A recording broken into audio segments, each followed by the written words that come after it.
केंद्र की नरेंद्र मोदी जी की सरकार वर्कर्स और किसान के खिलाफ की सरकार है।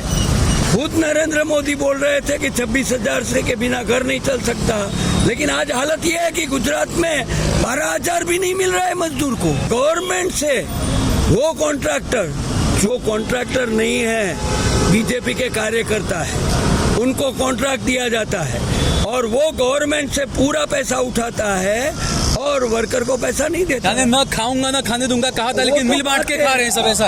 और ये न खाने देने वाली बात तो सिर्फ दूसरे लोगों के लिए है, भाजपा के नेताओं के लिए नहीं। आप तो जानते हैं गुजरात मॉडल मतलब अदानी अंबानी का मॉडल। आप तो जानते हैं सरदार स्टेडियम का नाम मोदी जी का नाम दे दिया। ये हमारा अदानी का एयरपोर्ट है, वो एयरपोर्ट सरदार पटेल एयरपोर्ट था, बिल्कुल वो प्राइवेट हाथों में सौंप दिया, अदानी को सौंप दिया और अभी नाम भी लगा दिया अदानी एयरपोर्ट। उनकी हिंदू मुस्लिम राजनीति चलने वाली नहीं है। कर्नाटक में चली क्या? बजरंगबली का नाम लेके मोदी जी गए थे, खुद मोदी जी, लेकिन कर्नाटक में नहीं चली उनकी हिंदू मुस्लिम राजनीति।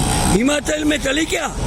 अरे ओपीएस वाला मामला चला, कर्मचारियों को आप पेंशन देने का भी इनकार कर रहे हो।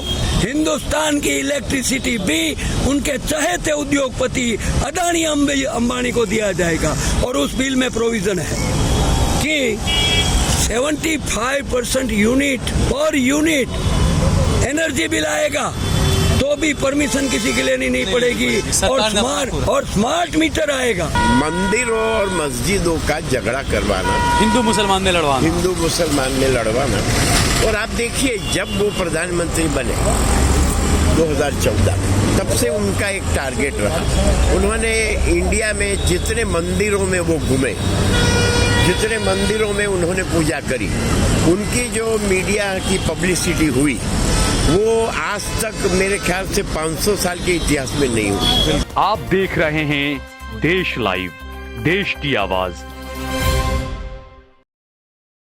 राहुल गांधी ने जो जेब कतरों की जो संज्ञा बताई है कि जेब कतरे आते हैं, आपका ध्यान भटकाते हैं और पीछे से आपकी जेब में से कुछ काट लेते हैं, तो ऐसे ही कुछ हो रहा है किसानों के साथ, गरीबों के साथ, मजदूरों के साथ। बात बहुत स्पष्ट हो चुकी है कि केंद्र की नरेंद्र मोदी जी की सरकार वर्कर्स और किसान के खिलाफ की सरकार है। खुल के हम आक्षेप करना चाहते हैं कि उनके 2014 के साल के बाद जब से सत्ता पर आए हैं तब से आम जनता बहुत ही परेशान है। मजदूर पे हमला किया, सभी मजदूरों ने जो अपना हक अधिकार संघर्ष के द्वारा लिया था वो पूरे के पूरे अधिकार तोड़ के 4 कानून लेबर कोड दाखिल कर दिया और वो भी कोरोना की स्थिति में। इसका मतलब है कि वो अंदर से तो डरते हैं। कोरोना के टाइम पे ये मजदूर दाखिल किया कानून, लेकिन हिंदुस्तान का मजदूर चुपचाप रहने वाला नहीं है। पूरे देश में वो लड़ाई चालू है। अभी मिनिमम वेज खुद नरेंद्र मोदी बोल रहे थे कि 26,000 से के बिना घर नहीं चल सकता, लेकिन आज हालत यह है कि गुजरात में 12,000 भी नहीं मिल रहा है मजदूर को। मिनिमम वेज जो मिलना चाहिए 21,000, 22,000, 23,000, आज हालत गुजरात में ये है कि कोई भी 12,000 से ज्यादा पे नहीं कर रहा है। और आप देखिए गुजरात में आंगनवाड़ी वर्कर, आशा वर्कर का हालत पूरे देश से भी कम वेतन गुजरात में है। तो इसका मतलब वो भी लड़ाई के मैदान में है, रैलियां निकालती है गुजरात में। आशा वर्कर की हालत तो ये है कि अभी उनको सिर्फ इंसेंटिव पे चलाया जा रहा है। और एक बात बहुत ही हम मजदूर आंदोलन, किसान आंदोलन खुल के कहना चाहते हैं कि आज मजदूरों की हालत क्या है, चूंकि कॉन्ट्रैक्ट सिस्टम चल रहा है, कहीं भी परमानेंट एम्प्लॉय अभी अपॉइंट नहीं हो रहा है, तो 80% वर्कर्स गुजरात में कॉन्ट्रैक्ट लेबर है। और सिर्फ इतना नहीं, खुद गवर्नमेंट अपने डिपार्टमेंट में कॉन्ट्रैक्ट प्रथा को अमल में ला रही है। इसका मतलब क्या है? हमने सुना था कि खानगी फैक्ट्री का मालिक एक्सप्लॉयटेशन कर रहा है, लेकिन अब तो खुद सरकार ही एक्सप्लॉयटेशन कर रही है। फिक्स पे का सिस्टम दाखिल किया, कॉन्ट्रैक्ट आधारित, और अभी तो गुजरात में और नया शुरू किया है। गुजरात मॉडल है ना, आउटसोर्सिंग से एम्प्लॉयमेंट, मतलब कि गवर्नमेंट इसमें रोल ही नहीं रहेगा। ये हालत बना के रखा है किसानों की। आप अच्छा, एक मैं आपको बीच में थोड़ा सा रोकूंगा। आप मजदूर यूनियन से हैं। कई लोगों ने मुझे फोन कॉल किए अलग अलग हॉस्पिटलों से, रिवर फ्रंट से, मेट्रो से, कि जो मजदूर जो हो रहे हैं या जो लोग बेचारे वहां पर सिक्योरिटी गार्ड वगैरह हैं, वो जो आप बता रहे हैं वही चीज है कि कॉन्ट्रैक्टर पैसा लेता है 10,000 के हिसाब से और उनको देता है 6,000 या 8,000।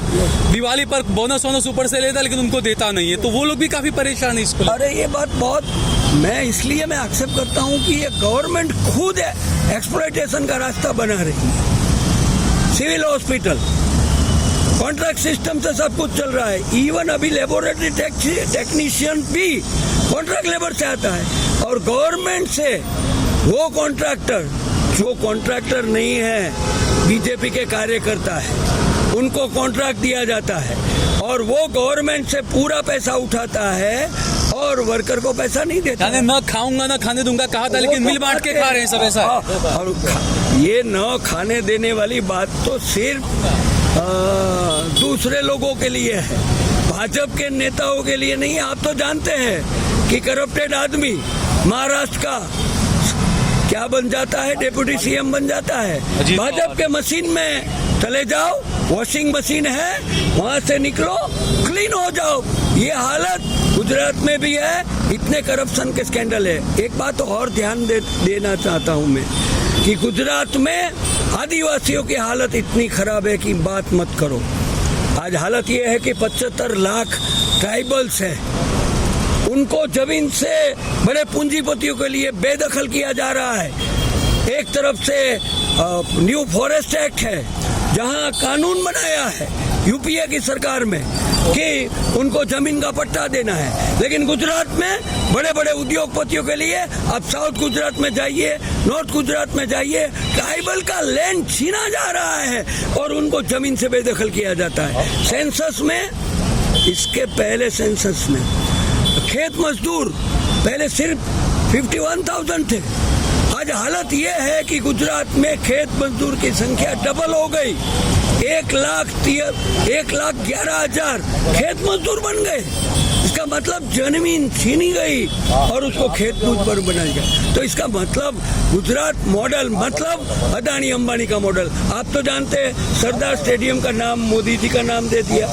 ये हमारा अदानी का एयरपोर्ट है, वो एयरपोर्ट सरदार पटेल एयरपोर्ट था, बिल्कुल, वो प्राइवेट हाथों में सौंप दिया, अदानी को सौंप दिया और अभी नाम भी लगा दिया अदानी एयरपोर्ट। लेकिन इन सब मुद्दों पर हिंदू मुसलमान की राजनीति ज्यादा भारी पड़ रही है। ये एक बात बहुत स्पष्ट मैं कहना चाहता हूँ, एक जमाना वो बीत गया कि हिंदू मुसलमान की राजनीति चलती थी, लेकिन अभी आम जनता इतनी स्पष्ट हो चुकी है उसका अनुभव से कि उनकी हिंदू मुस्लिम राजनीति से उनका पेट नहीं भरता है। अभी सवाल आ गया अपने पेट का, जॉब का, अपनी किसानी का, और ये सवाल अभी हम समझते हैं कि लोग बहुत ही खुल के जागरूक हो चुके हैं। उनकी हिंदू मुस्लिम राजनीति चलने वाली नहीं है। कर्नाटक में चली क्या? बजरंगबली का नाम लेके मोदी जी गए थे, खुद मोदी जी, लेकिन कर्नाटक में नहीं चली उनकी हिंदू मुस्लिम राजनीति। हिमाचल में चली क्या? अरे ओपीएस वाला मामला चला, कर्मचारियों को आप पेंशन देने का भी इनकार कर रहे हो, तो वो बात चली है हिमाचल प्रदेश के चुनाव में। और अभी देखिएगा मध्य प्रदेश का चुनाव तो रिजल्ट आएगा ही, राजस्थान का भी आएगा। तो ये हिंदू मुसलमान वाली राजनीति, हाँ एक बात है, उनके पास अब कुछ बचा नहीं। हर क्षेत्र में मोदी जी की सरकार टोटली निष्फल हो चुकी है। अभी बेच रहे हैं पूरे हिंदुस्तान को। हम तो ये कहते हैं कि हमारा आंदोलन सिर्फ किसान मजदूर का आंदोलन नहीं है, ये देश को बचाने का आंदोलन है। पूरा देश का 70 साल से जो संपत्ति पैदा की, बड़े बड़े जब पब्लिक सेक्टर बनाए, जिससे हमारा देश इंडिपेंडेंट हुआ, स्वावलंबी हुआ।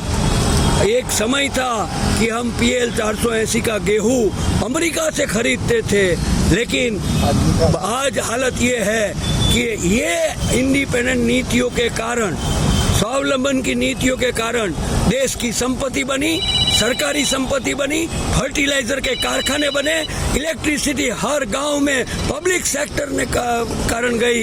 लेकिन वही पब्लिक सेक्टर जो कांग्रेस ने बनाया था, वो जो कांग्रेस ने तो वो बनाया था, वो बेचे जा रहे हैं। और आपको एक आपके माध्यम से जरूर पूरे हिंदुस्तान को ये मैसेज देना चाहेंगे हम कि किसान आंदोलन ने जिस बिल का विरोध किया था, न्यू इलेक्ट्रिसिटी बिल, पूरा हिंदुस्तान का एनर्जी सेक्टर, सरकार ने प्रॉमिस किया था कि वो बिल किसान नेताओं से कंसल्टेशन किए बिना नहीं लाएंगे, लेकिन फिर भी पार्लियामेंट में रख दिया है।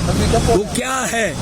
पूरा एनर्जी सेक्टर, प्रोडक्शन, डिस्ट्रीब्यूशन, दोनों प्राइवेट सेक्टर को सौंपने का डिसीजन केंद्र सरकार ले चुकी है। इसका मतलब हिंदुस्तान की इलेक्ट्रिसिटी भी उनके चहेते उद्योगपति अदानी अंबानी को दिया जाएगा। और उस बिल में प्रोविजन है कि 75% unit per unit energy bill आएगा तो भी परमिशन किसी के लेनी नहीं पड़ेगी, और स्मार्ट मीटर आएगा। LIC अच्छा, LIC को लेकर भी कई सवाल उठे, अदानी को लेकर सबसे ज्यादा सवाल उठे थे LIC पर, के पैसा डुबा दिया अदानी ने LIC का। नहीं, जहाँ तक LIC का सवाल है तो वो जो अदानी और हिडनबर्ग का रिपोर्ट आया था तो वो अभी सुप्रीम कोर्ट के पास है, इसीलिए हम उसके ऊपर कमेंट नहीं कर सकते। लेकिन एक बात जरूर है कि उनका शेयरों के अंदर इन्वेस्टमेंट बहुत सारा हुआ था अदानी। और जहाँ तक LIC का सवाल है, वो इन्वेस्टमेंट जो है इन्वेस्टमेंट डिपार्टमेंट करता है और उनकी पूरी कमेटी होती है, इसीलिए उसके ऊपर तो हम कोई टीका टिप्पणी नहीं कर सकते। लेकिन LIC के जो लोग थे जो रिटायर हैं, पेंशन, उनके क्या हाल है अभी? नहीं, LIC के लिए देखो, मैं आपको बताऊं कि LIC को प्राइवेटाइज करने के लिए ये सरकार 30 साल से कोशिश कर रही है। लेकिन मैं सलाम करूंगा हमारे कर्मचारी लोगों को और हमारे सपोर्टर को कि 30 साल तक हमने उनको प्राइवेटाइज नहीं करने दिया।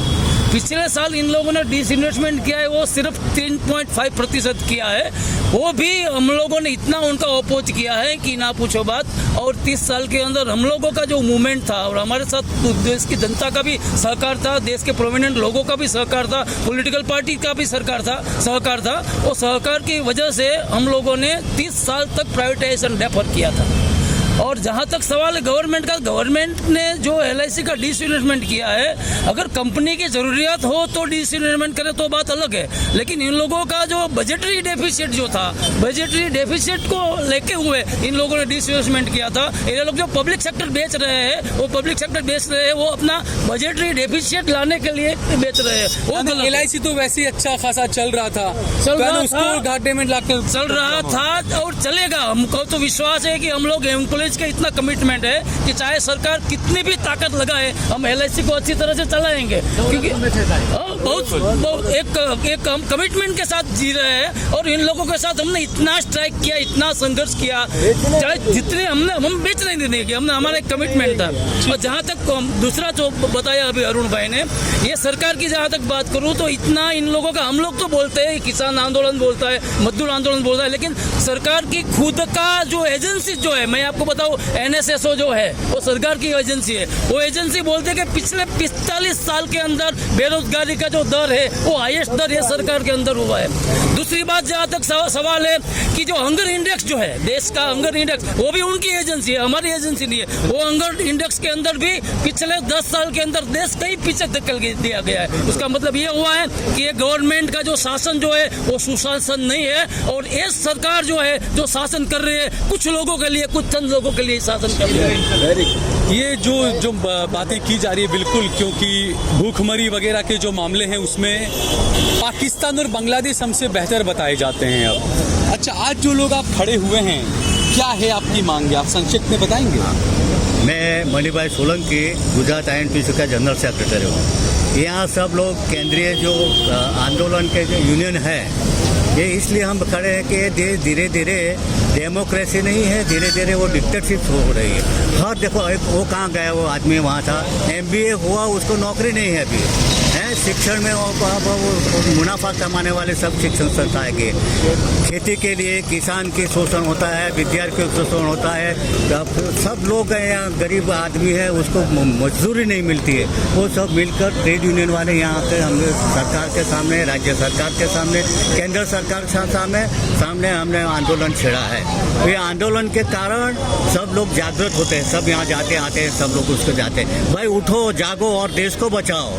और आपकी जो ज़िंदगी है वो धीरे धीरे ख़त्म हो रही है, आपको खाना नहीं मिलता है, आपको सोना नहीं मिलता है, क्या है, इसी वजह से यहाँ लोकशाही धीरे धीरे खत्म हो रही है। हैप्पीनेस इंडेक्स जो है कि भारत के लोग कितने खुश हैं, उसमें भी भारत का स्तर काफी गिर चुका है। गिर चुका है। अभी बताते हैं कि गरीबी कम हुई है, और अमीरी थोड़ी बढ़ रही है, क्या कोई दिखता नहीं। जहाँ पे झोपड़पट्टी में लोग गंदे कपड़े रहते हैं, उसको स्वास्थ्य नहीं बराबर है उसका। तो एक बात ये समझ में नहीं आती, एक तरफ कहते हैं गरीबी कम हो रही है, दूसरी तरफ प्रधानमंत्री खुद कहते हैं मैं 80 करोड़ गरीबों को मैं मुफ्त में अनाज दे रहा हूँ, तो ये समझ में नहीं आ रहा। वो समझ में इसी वजह से बहुत कुछ मत का राजकारण है, वोटिंग का राजकारण, जुमलेबाजी करनी, हाँ जुमलेबाजी करने के, इसी वजह से उसका क्या कहा, वो तो भीख मांगने की बात हुई, आप उसको भीख देते हो। और ये लोग जनता है ना, गरीब लोग को जनता समझती नहीं है कि ये लोग क्यों ऐसे करते हैं। जब चुनाव आता है तब वो बोलते थे हम उसका मुफ्त अनाज बना देने के लिए उसके ठीक है, तो गरीब लोग खुश हो जाते हैं और उसको दो वो सत्ता उसको रखो उसको, लेकिन जनता समझते नहीं है। धीरे धीरे उसका जो सत्ता है वो डेमोक्रेसी के नहीं, वो डिक्टेटरशिप तरफ जा रहा है। हमारे राज्य में, हमारे देश में हमारा लफ्ज़ ही हमारा कानून है, ऐसी इस तरह वो धीरे धीरे सत्ता जा रही है। अच्छा, ये जो मजदूर यूनियन के लोग आए दिन सड़कों पर आते हैं, प्रदर्शन करते हैं, दूसरी तरफ सरकार तो बड़े बड़े वादे करती है कि नहीं हमने मजदूरों के लिए अच्छा कर दिया, गरीबों के लिए अच्छा कर दिया, किसानों के लिए अच्छा कर दिया, तो हकीकत क्या है गुजरात मॉडल की और मोदी सरकार की? हकीकत बहुत बढ़िया है। प्रचार प्रसार कैनवासिंग की जो हकीकत है, और सबसे ज़्यादा उनका जो ऑब्जेक्ट है, उद्देश्य है, वो बेगर्स बनाने का है कि आपको गवर्नमेंट जो अनाज देती है वो खा के घर में बैठो। यानी वो ये चाहते हैं कि 40 साल, वो कहते हैं कि मैंने 40 साल भीख मांग के खाया, तो देश को भी 40 साल भीख मंगवाएंगे, ऐसा वो सोचते हैं क्या? देखिए, इसमें देश उनका एक बहुत ही अच्छा पॉलिसी है और उनका एक्शन भी ऐसा है कि देखिए, इस अपने भारत में जब भारत फ्री हुआ तब से भारत में एक बड़ी समस्या थी कि भाई 90% से ज़्यादा लोग बहुत ही इकोनॉमिकली बैकवर्ड थे, 0.1% लोग रिच थे और 9% मिडिल क्लास थे। बिल्कुल। आफ्टर फ्रीडम अभी तक कम से कम पुअर पीपल 40% पे आए।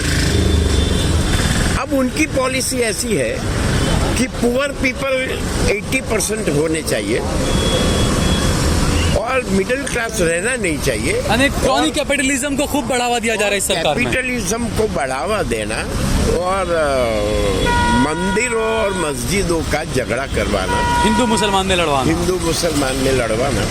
और आप देखिए, जब वो प्रधानमंत्री बने 2014 में, तब से उनका एक टारगेट रहा, उन्होंने इंडिया में जितने मंदिरों में वो घूमे, जितने मंदिरों में उन्होंने पूजा करी, उनकी जो मीडिया की पब्लिसिटी हुई वो आज तक मेरे ख्याल से 500 साल के इतिहास में नहीं हुई। तो वो मंदिर कल भी एक फोटो आए कि 7-8 कैमरामैनों को साथ में लेकर गए कल वो आंध्र में वो चुनाव प्रचार में गए थे, तो वो गए तिरुपति। मतलब इंडिया के किसी भी टेम्पल को उन्होंने छोड़ा नहीं है। तो टेम्पल में वो जाते हैं, राम टेम्पल की बात, और हर जगह यही बात। इससे क्या होता है कि रिलीजियन फैनेटिज्म थोड़ा सा बढ़ता है। इसे मेजोरिटी जो 80% है और 20% जो अदर रिलीजियन है, तो इसमें 80% में से 50% को वो कैसे भी करके एक लाइन पे लाना चाहते हैं, और बाकी के 50% जो है वो इंटरनल डिवीजन करके रहे ताकि कैपिटलिज्म को हम एस्टैब्लिश दे सकें। ठीक है। और कैपिटलिज्म जो 10% कैपिटलिज्म को इस तरह से बढ़ावा देते। और सबसे बड़ी डेंजरस बात साहब ये है कि इंडिया में जितनी भी गवर्नमेंट पब्लिक प्रॉपर्टी है वो सारी प्राइवेटाइजेशन के नाम पे वो सारी मार्केटिंग में सेल हो रही है। पूंजीपतियों की गोद में दी जा रही है। इनडायरेक्टली 99 ईयर्स लीज डीड पे सेल हो रही है और डायरेक्टली भी सेल हो रही है। तो ये कंसेप्ट जो उनका इतना सब सेल करने के बाद भी इतना सब बेच रही है प्रॉपर्टी जो 70 साल में इन सरकारों ने बनाई है, अब बेच रहे हैं उसको, लेकिन उसके बावजूद इन पर कर्ज भी बहुत ज्यादा बढ़ता जा रहा है, ये समझ में नहीं आ रहा। इसकी एक बहुत बड़ी वजह है और बहुत अच्छी वजह। इसमें ऐसा है, जब वो प्रधानमंत्री बने तब उन्होंने बड़ी मजाक करी थी मनमोहन जी की कि 45 रुपीज डॉलर, ये तो पागलपन है। अब आज 85 रुपीज डॉलर हो गया, वो पागलपन नहीं है 8 साल में, कोई बात नहीं। अब प्रॉब्लम अभी ये है कि जो वो चाहते हैं कि भाई ऐसा कैपिटलिज्म एस्टेब्लिश हो और एक क्लास ऐसा बेगर्स रहे कि वो इकोनॉमिकली वो अपलिफ्ट नहीं हो। मान लीजिए कि वर्कर्स है, फार्मर्स है, वो इकोनॉमिकली अपलिफ्ट नहीं होने चाहिए, वो गवर्नमेंट पे या कैपिटलिस्ट पे डिपेंड रहने चाहिए। That is the ultimate goal and ultimate policy of this people. ठीक है, बहुत बहुत शुक्रिया आपसे बातचीत।